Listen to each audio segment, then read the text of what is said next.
बहुत समय पहले की बात है। एक घने जंगल के बीच एक छोटा सा गांव था। इस गांव में लोग दिन भर खेतों में काम करते थे और शाम होते ही अपने घरों में लौट आते थे।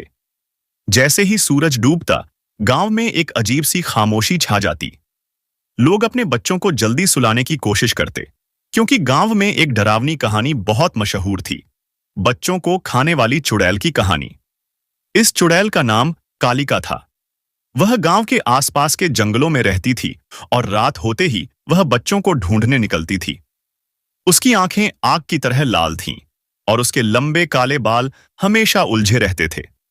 गांव के बड़े बुजुर्ग कहते थे कि अगर कोई बच्चा रात को घर से बाहर निकला तो कालिका उसे पकड़ लेगी और अपने अंधेरे गुफा में ले जाकर खा जाएगी।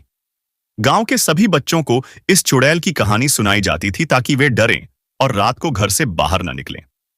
लेकिन गांव का एक बच्चा था जिसका नाम रामू था, जिसे इस कहानी पर विश्वास नहीं था।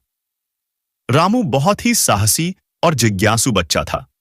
उसे हमेशा लगता था कि यह चुड़ैल की कहानी महज एक अफवाह है, जिसे उसके माता पिता ने उसे डराने के लिए बनाया है। एक दिन रामू ने ठान लिया कि वह इस चुड़ैल की सच्चाई पता करेगा। उसने अपने दोस्तों को भी इस योजना में शामिल करने की कोशिश की, लेकिन सभी बहुत डरे हुए थे और उन्होंने रामू को ऐसा करने से मना किया। रामू ने उनकी बात नहीं मानी और एक रात उसने घर से बाहर निकलने का फैसला किया। उस रात जब पूरा गांव सो रहा था, रामू चुपके से अपने बिस्तर से उठा और घर से बाहर निकल आया। चारों ओर घना अंधेरा था और जंगल से अजीब अजीब सी आवाजें आ रही थीं। रामू थोड़ा डरा, लेकिन उसने खुद को हिम्मत दिलाई और जंगल की ओर बढ़ने लगा। जंगल के अंदर घुसते ही रामू को लगा कि जैसे कोई उसका पीछा कर रहा है। वह बार बार मुड़कर देखता, लेकिन उसे कुछ नहीं दिखता। धीरे धीरे वह और अंदर चला गया। अचानक उसे एक जंगली झाड़ी के पीछे से किसी की आंखें चमकती हुई नजर आईं। रामू की सांसें तेज हो गईं, लेकिन उसने हिम्मत नहीं हारी। तभी अचानक एक काली छाया उसके सामने आ खड़ी हुई। रामू ने देखा, वह और कोई नहीं बल्कि वही कालिका चुड़ैल थी। उसकी भयानक आंखें और डरावना चेहरा देखकर रामू का दिल तेजी से धड़कने लगा। वह समझ गया कि चुड़ैल की कहानी सच थी। कालिका ने रामू को देखा और हंसते हुए बोली, तो तुम हो वह निडर बच्चा जो मेरी सच्चाई जानने आया है। अब तुम मेरे साथ चलोगे और कोई तुम्हें नहीं बचा पाएगा। रामू ने अपनी पूरी ताकत लगाकर भागने की कोशिश की, लेकिन कालिका ने उसे झपट्टा मारकर पकड़ लिया। वह रामू को लेकर अपनी गुफा की ओर बढ़ने लगी। रामू ने मदद के लिए चिल्लाना शुरू किया, लेकिन जंगल इतना घना और दूर था कि उसकी आवाज गांव तक नहीं पहुंच पाई। कालिका रामू को अपनी गुफा में ले गई, जहां पहले से ही कई बच्चों की हड्डियां पड़ी थीं। यह दृश्य देखकर रामू की हिम्मत टूट गई।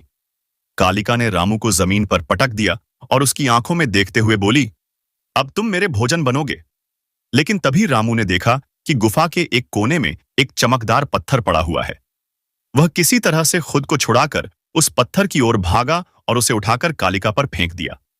जैसे ही पत्थर ने कालिका को छुआ, वह जोर से चीखी और उसकी त्वचा से धुआं उठने लगा।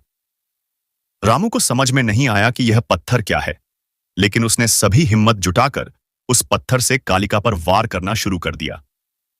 अंत में कालिका दर्द से चीखते हुए जमीन पर गिर पड़ी और उसकी पूरी देह जलकर राख में बदल गई।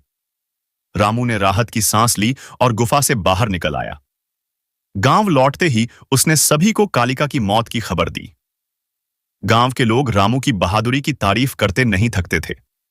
अब गांव के बच्चों को किसी चुड़ैल से डरने की जरूरत नहीं थी, क्योंकि रामू ने उन्हें उस खतरनाक चुड़ैल से आजाद करवा दिया था। इस घटना के बाद रामू न केवल गांव का हीरो बना, बल्कि उसके साहस की कहानियां दूर दूर तक फैलीं। अब वह बच्चों को डराने वाली कहानी नहीं, बल्कि बहादुरी की मिसाल बन चुका था।